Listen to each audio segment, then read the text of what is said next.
Welcome to the Standpoint. You know, I keep saying it this year, our theme is the woman as an achiever. Woman be an achiever. And we are not leaving any woman behind. We are going with every woman, no matter your religion, your political affiliation, your social background, your ethnicity, your parental, whatever. Every single woman counts. And we can't talk about women without talking about the men and the children. Because the women are the hands that rock the cradle. The women raise the men. Whether they are married to them, whether they are their fathers, they still, take care of them. Their children, women are there. So we are going to make sure that every woman counts. And if you know the Standpoint, we are not judgmental.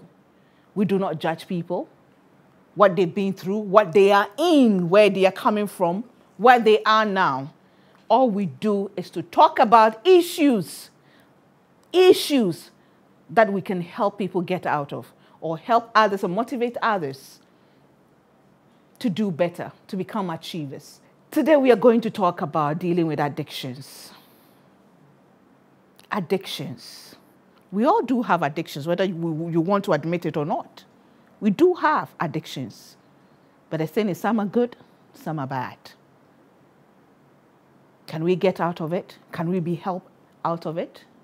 My name is Gifty, and welcome to the Standpoint. Let me say thank you to GTP for my cloth, Ophelia Crossland Design Source for me, Paba Cosmetics, always supplying my makeup products, and Makeup and More applies the makeup for us. We'll be back.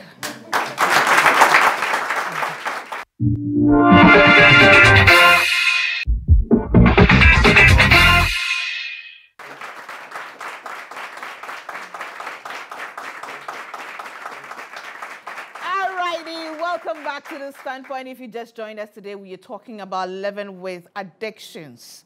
And I have the guests who will share their experiences, what it did to them, what it can do to you, how it can affect your family. And so we do have a conversation. But let me say thank you to those who make it possible for us to stay on air.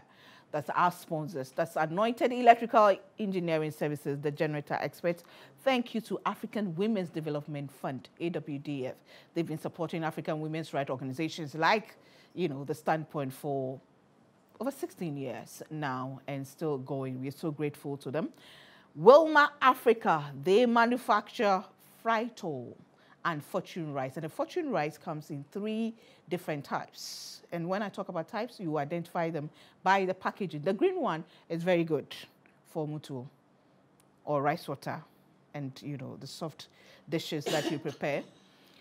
The orange package one is good for wache. And then the wine one is also very good for jollof and then fried rice. So we are grateful to Wilma Africa for sponsoring us. Thank you to NS Chemist. They produce Auntie Mary's Baby Gripe Mixture and Next Coffer Blood Tonic. Thank you to Lip Tomato Paste. Good taste, good tomato. Then Tinated Herbal. But today in my audience, I have some beautiful people here. And let me acknowledge them before we start talking.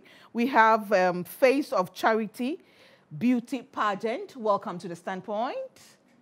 Hey, because you are beauty, you won't clap. Hey,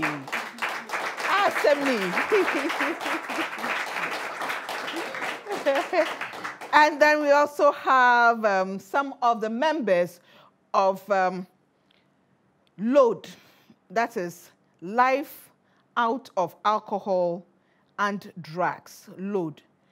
And they came all the way from the northern part of Ghana.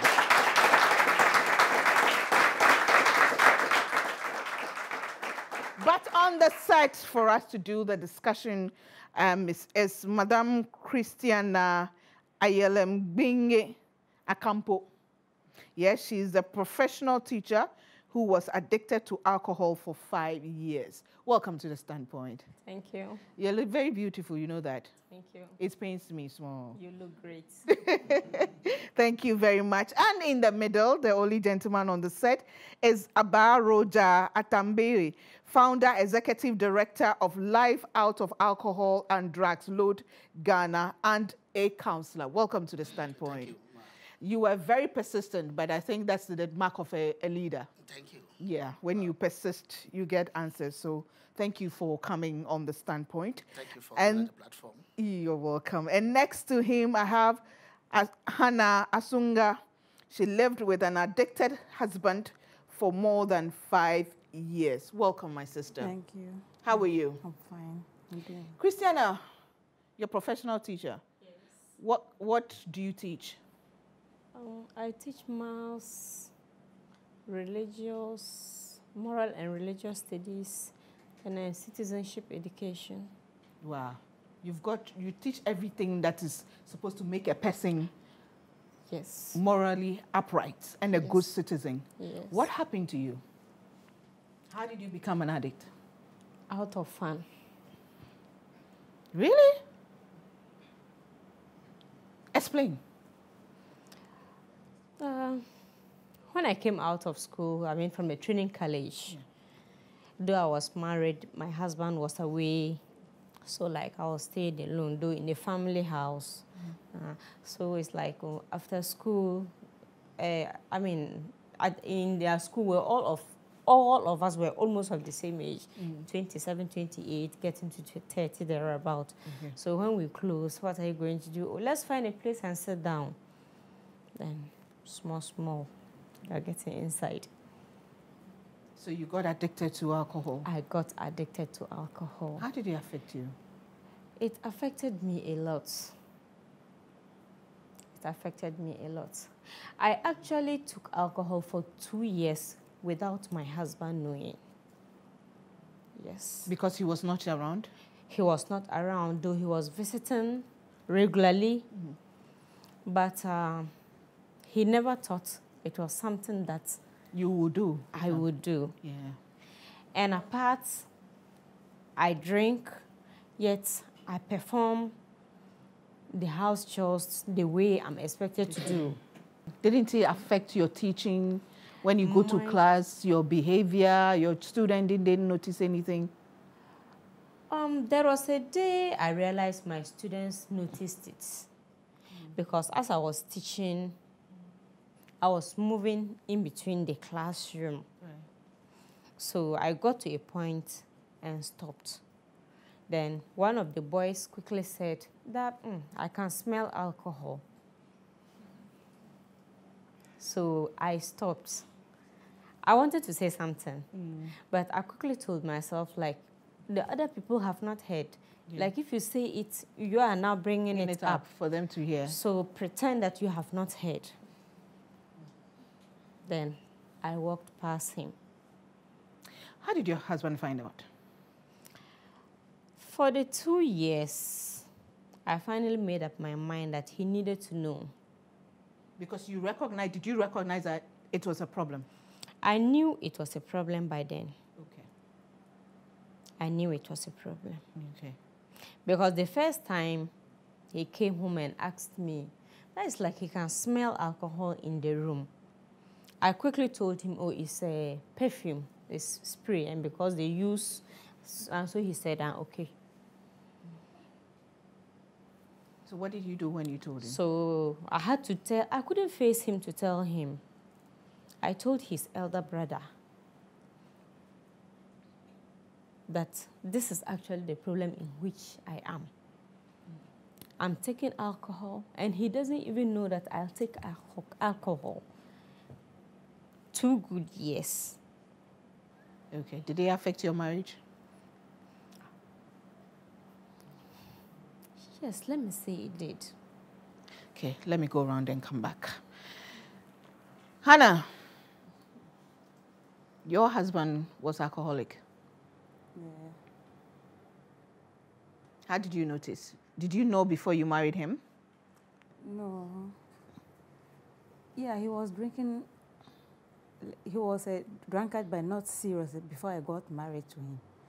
But he became addicted when I was already married and have kids with him. But by then it was very serious. What do you think led him to become a serious alcoholic? He didn't tell me anything. By the time I realized it was very serious. drinking. He would go outside and drink. Maybe he would got up 2 a.m. and leave. What was he doing? Was he working? He was schooling. He was schooling. Yeah. And was still drinking. He stopped schooling. He stopped everything, and was drinking. Did it affect your marriage? Yeah, it did. It affected my education too. My children, they were all afraid of him. They don't want to go near him. Did he become abusive? Sometimes. Anytime I want to stop him from going out to drink, it always becoming. He will hit you. Yeah. And then he was beating the kids as well. Yes. By then I was also pregnant. You were also pregnant? Yeah. So when I was due to give birth, they asked me to call my husband. By then I didn't know where he is. They asked me to come and he should come and sign some papers for me to. I couldn't find him, so I went there alone and gave birth, and then came out alone. Are you still married to him? Yeah. How is he now? Yeah. For now, there is. He's okay. I'm enjoying the marriage now. We thank God. We thank God.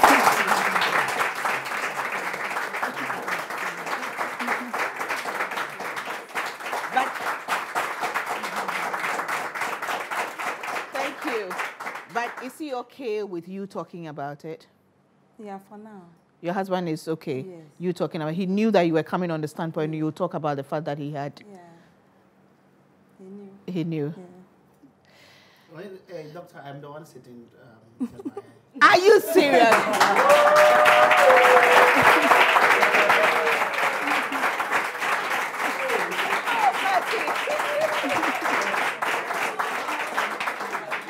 That is why you couldn't talk much.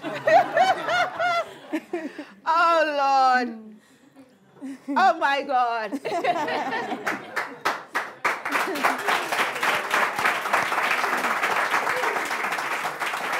Well, that should tell you that, listen, with the standpoint, we don't fake. We do not fake. There are things, I tell you that there are things that I find out even on the set, because it's a conversation that we have, and we learn, and we try to find healing and solutions to that. So, Mr. Roger. Yes, ma'am. You were a serious alcoholic. Serious. That I've visited almost all the 3 major psychiatric hospitals in the country. I first visited Accra Psychiatric Hospital with the help of my auntie, late Auntie Ritaba. May her soul rest in peace. My behavior was not normal again, but then had come back to the University of Professional Studies, studying accounting. So my wife followed me to Accra to also support working with Bayport Financial Service. Okay. So we were at Medina, Libya quarters. Okay. We had 2 kids by then. She was pregnant with Gabby, and so became so serious that I would sleep outside and not even call her to tell her where I was. I could leave the home as early as 2 a.m. to 3 a.m. and come back at morning, and she's gone to work. She would help the children. What were you going to at that time? What were you going to? You as Hannah says, as an alcoholic, it gets to, when you are addicted, it gets to the stage that alcohol controls your life. You don't have control over it, and the withdrawal symptoms is much painful than when you are drunk. So early morning, you normally experience withdrawal symptoms. But so you have to leave and go and look for alcohol? Yeah, you need to treat. You need to a quarter to, start the day. Yeah. But did you know what you were doing to her, like the abusing, the beating her and all that? Did you know what you were doing? Even if you know, you don't care. At that stage, you don't reason like a normal person. All you think about is you're preoccupied by covering your addiction and your activities. That Right. You sometimes it gets the flash or the thought that, oh, my drinking is becoming, or it has gotten to a stage that people are concerned. Then, but you just brush it off your mind, and you want to move ahead with your drinking. Roger, was yours just alcohol, or you added other substance to it? You would mix alcohol and top it with cigarette. I did a bit of marijuana. Days that we were morning Bob Marley's. You became a Jamaican then? Yeah. But I did that when I was in secondary school, sixth form, Navrongo Secondary School. I did a bit of marijuana in Navrongo Secondary School. Sure. But I started with P2 on a 6th March day, 1993. You remember the date? Yes, I remember the date because that was she visited me from Accra that day. I came to Accra during the holidays and I had to got her and convinced her to come home and school there. We all of a sudden just we understand each other and she came. And her first visit was the day I was carried home out of an entertainment ground. She didn't even know anybody in Bolga. So one of my friends picked her and asked, and they took her to her family. So Hannah, before you the first time you went to, you were based where? Where were you? In Bolga. Bolga. Yes. The first time you went there, you saw her, what had happened, she was dead, yet you went ahead and married him. What did you see in him? What made you marry him? Don't look at him, look at him. It was love. That made me to live with him till now.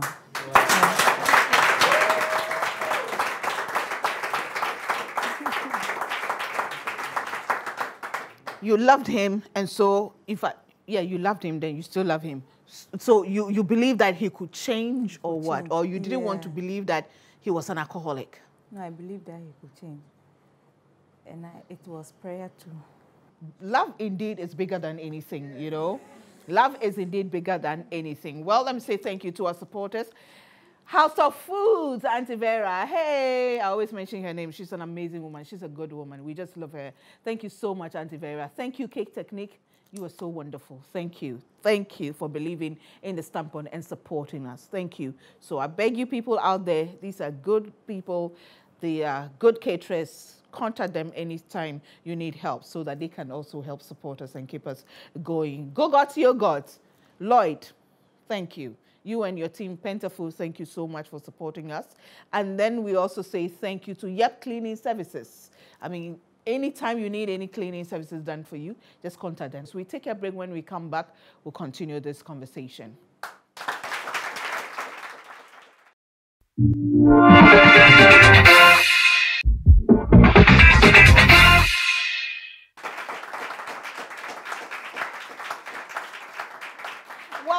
Welcome back to the StandPoint. Christina, how did your case affect your marriage? My case, it affected my marriage a lot. Though I was lucky, my husband is a cool type. He doesn't complain. So he didn't leave you? No. He has never insulted me. He has never hit me for drinking. Nothing. But it affected the family because he had to take up the feminine duties in the home. Because sometimes I close from school, I will not go home straight. That's when there is out. I'll have to pass somewhere, drink, and arm myself heavy. So he comes back from the office and I'm sleeping. But you come and take care of your kid, everything, and do everything? Yes, he will come. He can cook. He will cook, bath the child. Sometimes I might even be sleeping at a certain room. He would have to take me to the bedroom. What's your husband's name? He's called Mr. Anaba. Mr. Anaba. He's a good man. He is. He's a good man. He is. He is. What kind of upbringing did you have, childhood? Upbringing. I actually grew up with my auntie, who was a nurse. She spent less time at home, and the husband was also away. But then I think that is actually when my idea of alcoholism started, because he had a bar. So it got to, I So can you were remember. most of the time on your own? Yes. I was most of the time on my own. I could cook everything. I remember there was a day, any kind of drink you come to buy, even if it is sachet, if I serve you, the amount I've served you. See, you I will even also have a take short term for it. I quite. Yes. You serve the person, 1/3 me to 1/3. Yes. 2. The next person that will come in, I will serve you and also take my own. Well. So that morning, my auntie came back and I was drunk. Like I had fainted or so. So she had to take me to the hospital. You were overly pampered. You were left on your own. You did everything. You had your way with everything. Yes. So it was easy to get it. Roger, what made you turn your life around? Wow. I was still enjoying my addiction. I didn't know that I had gotten to that stage. Okay, so you were at Ankafo. No. You were at Accra Psychiatric Hospital. My wife reported me to my late auntie. No, I'm just finding out how many psychiatric hospitals you've been Yes, to. I've been to Accra Psychiatric Hospital. Taken care of by Dr. Theophilus, if you're watching.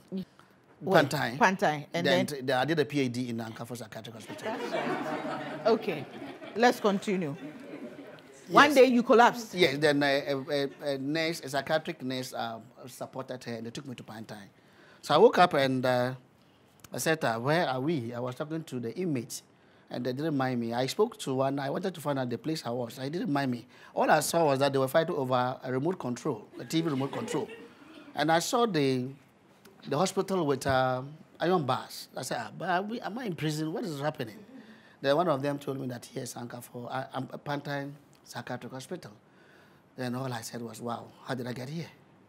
I didn't know how I got there. And but then they had injected me. Then the next day, I was left off the hook because of lack of beds. And I cancelled that I had gotten to addiction stage. Then I was taken to Ankafo Psychiatric Hospital to fight. But I got to Ankafo peeved, very angry. I didn't understand why I was taken to Ankafo.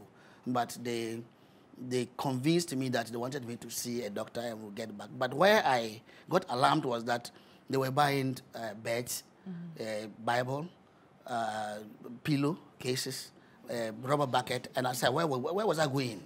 I'm not sick, and besides that, I know a psychiatric hospital, and you're taking me, I'm not mad. And at that point, I was helpless because they were ready to inject me. That no matter what happened, I'll be injected. My wife was there, and I was taken in, sent to 12 steps, Ankafo Psychiatric Hospital. I was still living in a state of denial, not attending lectures, not listening to any counsel, not wanting to open up until my birthday was celebrated in December 25th. I'm a 25th born, December. Yeah. Dr. K. Sego is a very experienced clinical psychologist. Yeah. He wanted to open me up and find ways, wanted to use the beauty of my wife. I would get to his office and he tell me, Roger, your wife is beautiful. If you need to come back and raise your family. But that doesn't move to me. So they decided to celebrate my birthday in rehab. So when my wife came with her sisters, the first time that I celebrated my birthday with a cake. Even outside, I never celebrated a birthday cake. So when they got in, the last one, Gabi, I wanted to pick him and he didn't know me. He just ran away to the mom. And I realized that it's so serious. Then when they started singing, we called the other inmates, 12-step inmates, and the nurses around. Then they brought non-alcoholic wine. And when they started singing the happy birthday to you, it dawned on me that it's serious and that I needed to do something. I used to celebrate my birthday with my friends out there. Today being 25th December and I'm doing it in a rehab. What really happened? And I could not hold back my tears. I can only imagine. I just said I would do it. I would do it. It was then that I admitted I needed help. I really have problems. I needed help. So what led you to the drinking? What Peers. caused it? Peers. Peer pressure. People who encourage errors, rudeness, and stupidity. That's how they're defined. People who encourage Errors, rudeness, and stupidity. Your peers. Peers. That's right. Somebody write that one down for me. P-E-E-R-S. Yes. People who encourage errors, rudeness, and stupidity. Rudeness, and stupidity. And stupidity. Yes, I actually got that one from Ben Carson's book, Think Big. Yeah. That's a fine definition of peers. Yes. So it was a Sigma day, and I wanted to dance. I'm the shy type, and I said, they said we should go and do P2. So all we had at the back of our mind was to get high and dance. Nobody told me this was the beginning of my road to addiction. Let me take a break and then come back. We'll continue, because not only has Roger recovered, but he also set up Load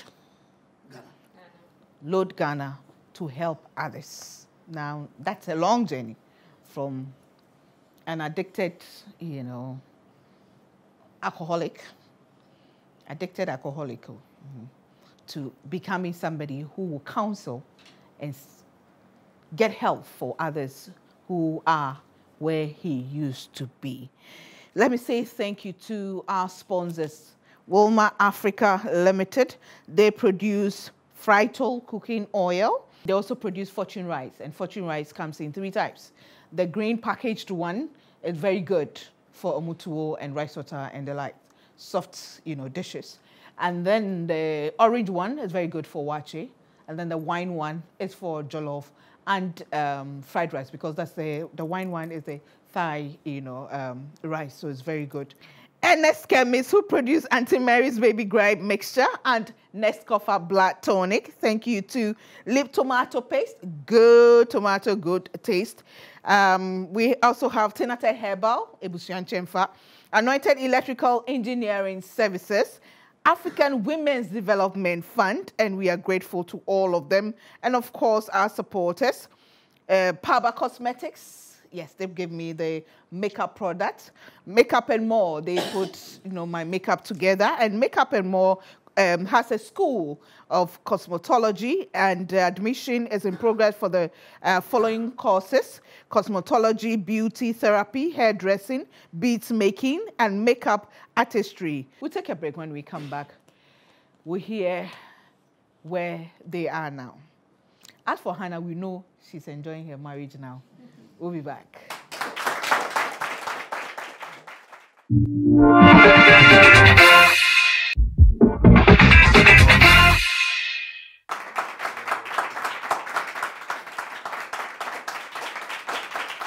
Welcome back. Welcome back. Once again, thank you to Yep Cleaning Services, Matamis for our port, House of Food, Gogot Yogurt, and Cake Techniques. Now, Christiana, so how did you turn your life around? How did you stop? I got up a day and told myself that no, I have to stop alcohol for some time. Yeah, you say you for Though, some time. Yes, I was already addicted. Yeah. But I just told myself I have to stop alcohol for some time.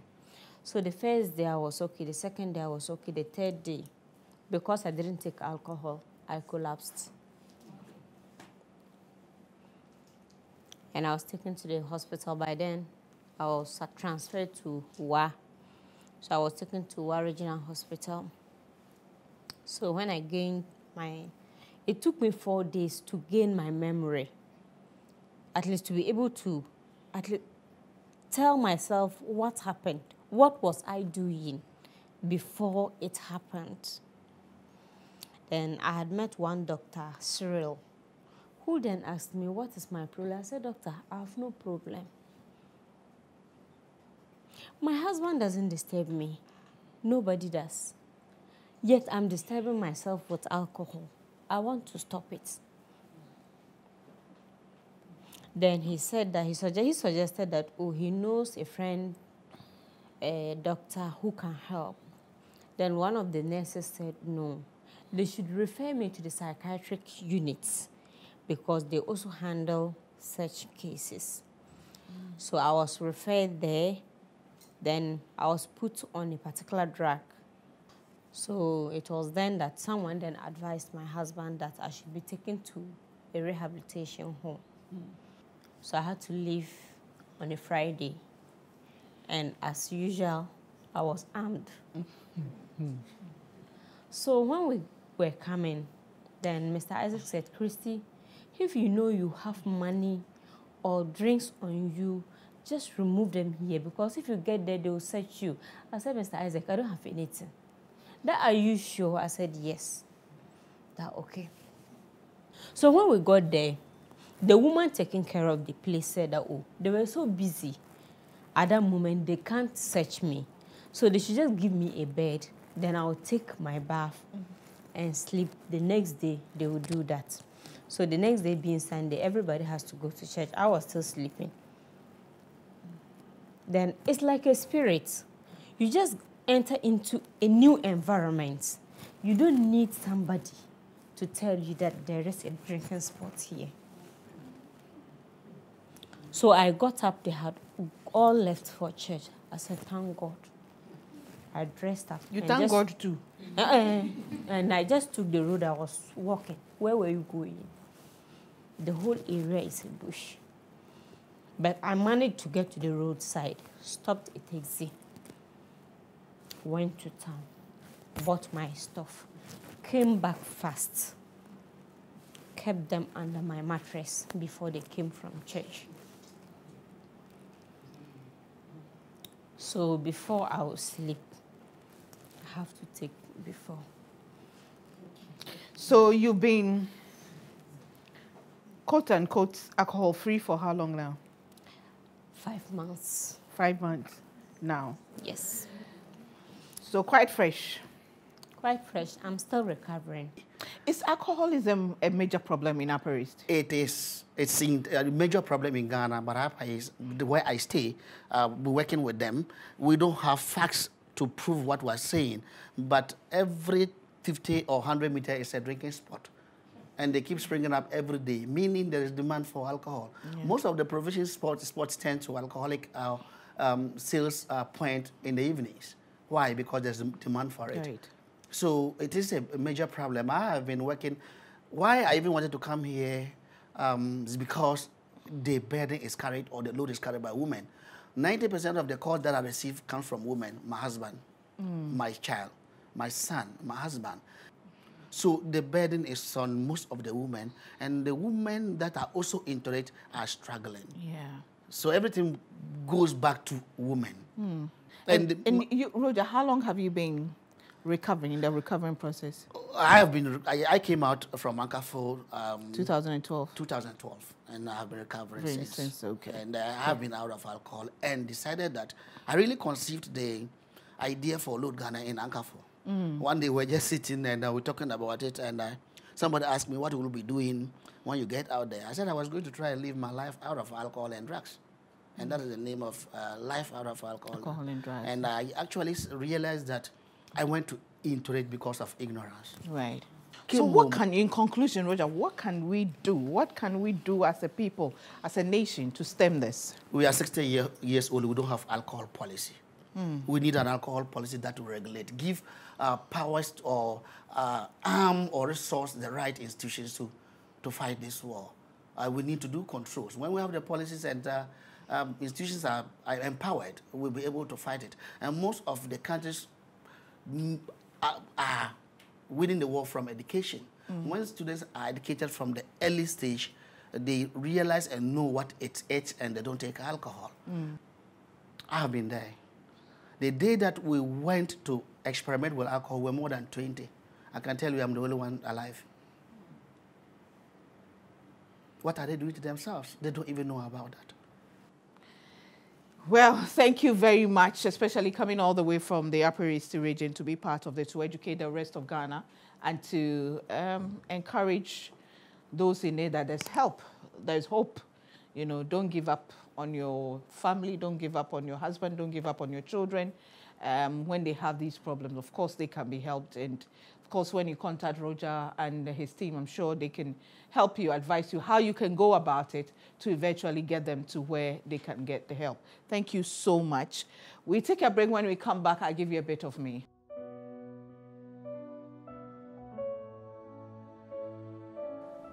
You know, I once heard someone say that the only certainty about life is that it is very uncertain. It is very uncertain. You don't know what will happen next. Nobody can predict what your next step is going to be. You can plan. You can, you know, schedule. You can do everything. But really, what exactly is going to happen is in God's hands.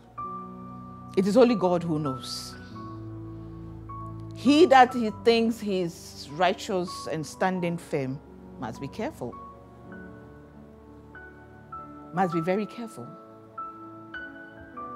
Another person said disability is an open-ended club. Anybody can join at any time. And this can apply to so many things. And here, addictions included. Somebody just tried, just fun. Let's try it. Somebody just for a dance. Let's just try it. I mean, just take the dance, take it, and then you'll be free. You forget about it and have a good time, have a good laugh, and that's it. Sometimes just once. Girls are told, just once. And once you can't get pregnant, she gets pregnant. Just once, she gets STI. Just once, she gets HIV. Just once. Be careful. Be careful of peers. Be careful of so-called friends and parents. Once again, please open your eyes. Know the friends that your children play with. Know the people around your children. And open up to your children. Talk to them. And please, if you have a family member, a husband, a wife, a child, an uncle who has an addiction, don't give up on them. Don't give up on yourself. Just try and seek help. My name is Ohineyere Gifty Auntie. As always, I have super crazy faith in God. And I know that it is grace that has brought me this far, not because I did anything right. I could have been there too, but His grace has been sufficient, and I've had people to support me to bring me this far. Thanks for watching. See you same time next week. Bye for now.